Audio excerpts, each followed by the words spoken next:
Released in 1982 by the ill-fated US Games, we have Word Zapper for the Atari 2600. And this is another one of 14 released games for US Games before they close their doors. Let's pop it in the old 2600 Junior and check it out.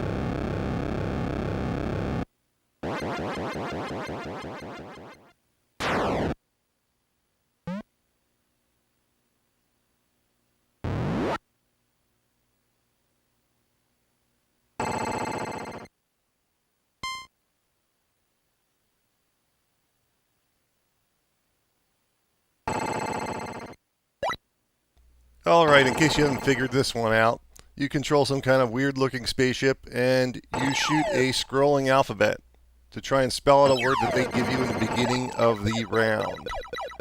After you finish spelling out the word, there's a special character that you're supposed to shoot to signal that you've finished spelling your word, and you will advance to the next round.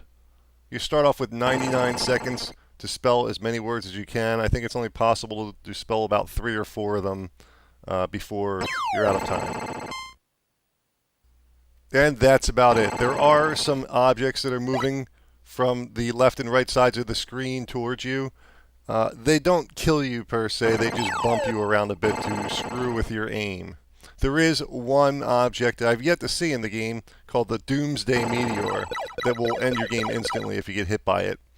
And there are a couple of objects that actually scramble the order of the scrolling alphabet at the top of the screen. Otherwise, it's your bare bones basic piece of shit that was marketed as an educational game. Though I do have to say it's more fun than Math Grand Prix. Then again, anything's more fun than Math Grand Prix. And this is also an early example of why the software programmers and game developers got it wrong with the concept of education in video games. Because it doesn't have to be overtly educational to be educational. Yay, I won! Okay, let's ramp up the speed a little bit. There's 24 game types in this game Word Zapper. Let's go with game type 20, which is much faster and much harder.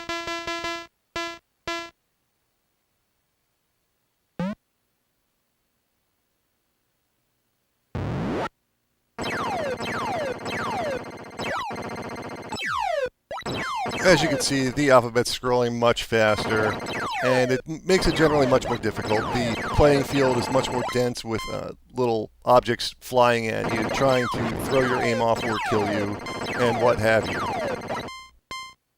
Now, since most of these early video game consoles were marketed not just as video game consoles, but they were slyly marketed as educational computers.